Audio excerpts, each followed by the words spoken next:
Hello friends, welcome back to my channel. இன்றைக்கி super ஹெல்த்தியான ஒரு ரெசிபி சக்கரவள்ளி கிழங்கு யூஸ் பண்ணி செய்யலாம். எப்படி செய்யலான்னு பார்க்கலாமாங்க. அதுக்கு சக்கரவள்ளி கிழங்கு எடுத்துருக்கேன். நல்லா கழுவிட்டு குக்கரில் போட்டு 3 விசில் வச்சு வேக வச்சுக்கணும். அதுக்கப்புறமா கொஞ்சமாக தேங்காய், ஏலக்காய் மிக்ஸி ஜாரில் போட்டு அரைச்சி வச்சுக்கணும். சக்கரவள்ளி கிழங்கு நல்லா வேக வச்சுட்டு அதோட தோலெல்லாம் எடுத்துகிட்டு கத்தி யூஸ் பண்ணி பொடி பொடியாக கட் பண்ணி நல்லா இதை நசுக்கிடணும். பொடி பொடியாக இதை நம்ம ரெடி பண்ணோம். இது மாதிரி ரெடி பண்ணி ஒரு பாத்திரத்தில் போட்டுக்கலாம். இப்போ நான் அவல் எடுத்துருக்கேன் அதோட ஆட் பண்ணுறதுக்கு. அவல் போட வேண்டாம், நீங்கள் வெள்ளை ரவை இருந்தால் வெள்ளை ரவை ஆட் பண்ணிக்கோங்க. நீங்கள் வெள்ளை ரவை ஆட் பண்ணுங்கள், அவல் போட வேண்டாம். வெள்ளை ரவை இல்லைன்னா அவல் போட்டுக்குங்க. போட்டுட்டு ஒரு பாத்திரத்தில் எல்லாத்தையும் போட்டாச்சு.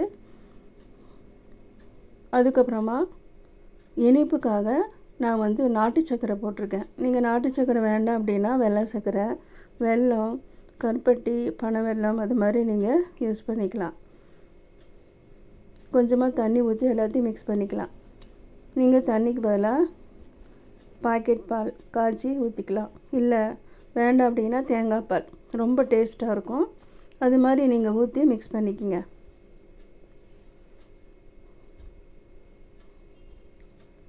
பேன் கேக் தான் செய்ய போகிறேன்.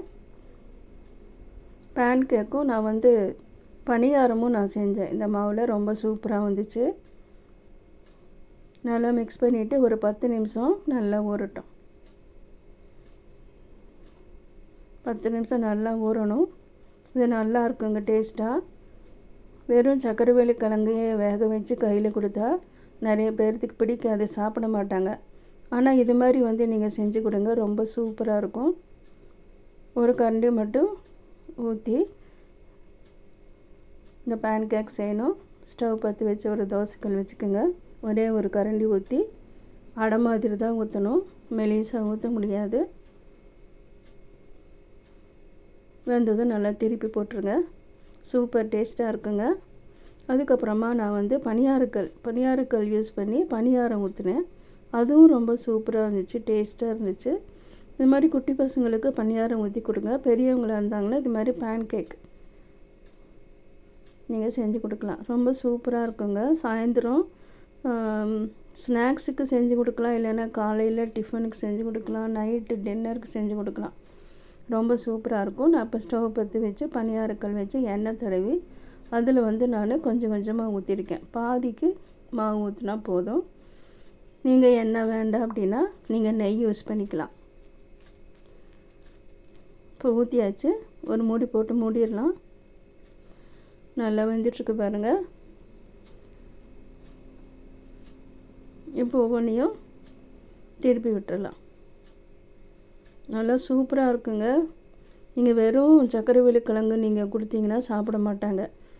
அதோட 4-5 இன்க்ரீடியன்ட்ஸ் ஆட் பண்ணி இது மாதிரி டேஸ்ட்டாக செஞ்சு கொடுத்தீங்கன்னா யாரும் வேண்டான்னு சொல்ல மாட்டாங்க.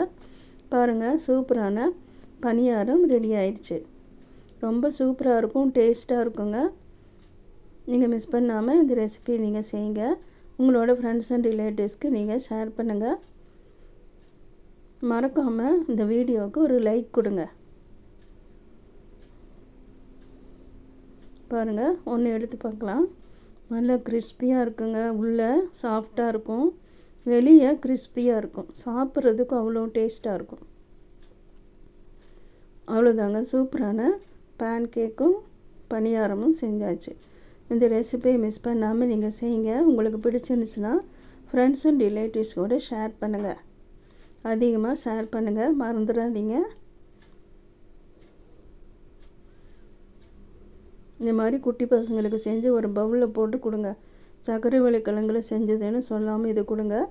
சூப்பராக சாப்பிட்டுக்குவாங்க. மீண்டும் இதே மாதிரி வேறு ஒரு ரெசிபியோட அடுத்த வீடியோவில் சந்திக்கிறேன். தேங்க்யூ ஃபார் வாட்சிங்.